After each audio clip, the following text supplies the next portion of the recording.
everyone, it's Rebecca from Stitchery. I'm here today with a weaving video. This one's been a long time coming.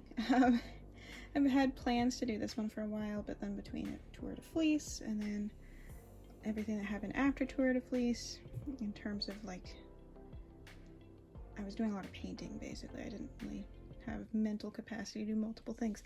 Anyway, I kept putting this one back.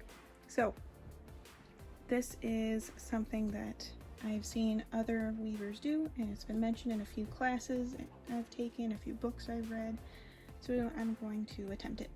Basically, we're going to do a highly textured warp and then a more plain weft. Normally I do it the other way around. I do a really plain warp and then a textured weft. So these are going to be used last, basically. I'm going to use as much of the other stuff as possible. But I have silk ribbon, I have a mohair blend, I have little bits and pieces, and they're different weights and different materials and different textures. This breaks a lot of my personal weaving rules, but it does seem to work well for other people, so I am going to give it a try. I've counted out how many holes and slots I have on my loom, and I'm going to pre-measure the warp instead of warping directly onto the loom. That is another part of the technique I've never actually done before. But that way I can count out how many strands of each thing I want, and then when I warp the loom, I can put the strands exactly where I want. For example, the silk ribbon and the mohair blends have to go in slots, not holes. And if I was warping directly on the loom, I would have all of these going and it would get really tangled. So this method will probably work better. I'm not going to film the measuring part because it's going to be really boring. But once I measure everything out, I will come back and I will film the warping part.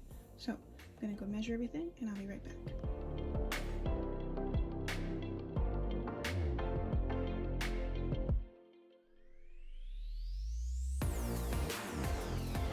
Hopefully I understand this step correctly because, you know, I might not. But I think I thread through and then tie them on here. So I have my braid of string and then I just got to choose which ones go through each hole and slot based on where I want them to be. So, like I said, the thicker textured ones are going to go through the slots and the normal textured ones are going to go through the holes. I'm going to try to do this in time lapse because I think it's going to take me a while.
Alright, I really wish I had done more weaving on camera, but it's been so hot. Barely been able to even fit weaving in at all, and when I do, it's usually too dark to film.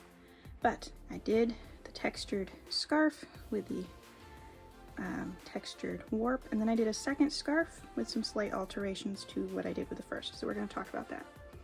So for the first scarf, I did use some of the silk ribbon, and then there was also a mohair blend in there, and then the rest of it was just various wools. There was a little bit of hand spun, and it did come out really cool. I've gotten a lot of compliments from visitors to my house who walked by while this one was on the drying rack, and they're like, oh, that's so cool, I love the texture. And it is a really cool texture, and the bamboo for the weft also did some really cool things to the texture. However, because of the tension differences with the ribbon compared to everything else, it does have some parts where it gets a little bit warpy and a little bit bubbly, like right here. Right here's the worst one. So it's not necessarily the best technique if you want a super perfect result, specifically if you're using yarns with very different tensions. So silk ribbon in particular, or like cotton would behave very differently, so I'm not sure I would do that. So for the second scarf, I did a whole bunch of textured handspun yarns, but I did not use the silk ribbon. So that is the only thing I eliminated, and then everything else is just changing out to more handspun.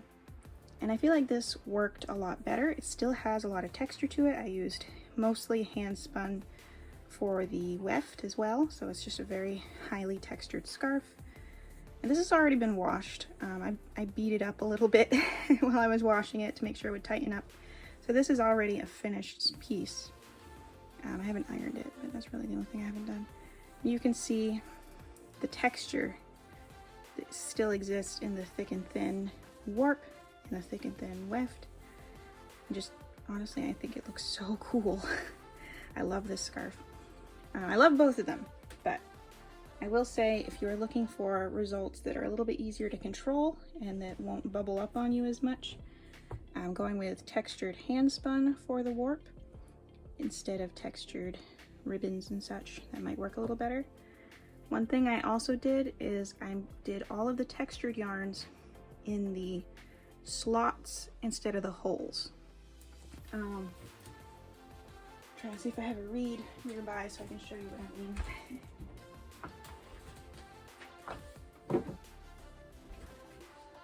So this is not the reed I use, this is a different size, but rigid Heddles, they have slots and holes. Obviously the holes are much smaller and then the slots are much wider, so you can fit thicker strands in the slots than you can in the holes. If you use all of your textured yarns in the slots, you won't have as many issues with them catching as you go back and forth. Now this does mean that they're all going to be on the same, I can't remember the word, but they'll all be up at the same time and down at the same time basically. And then the normal yarns I used for the holes will be the opposite, but it still works really nicely. I would not say that that is a particular issue. So yeah, I highly recommend trying this at least once, and you should try it using the ribbon at least once too. Maybe you'll have better results than I did. In the meantime, thank you so much for watching, and I hope to see y'all again soon.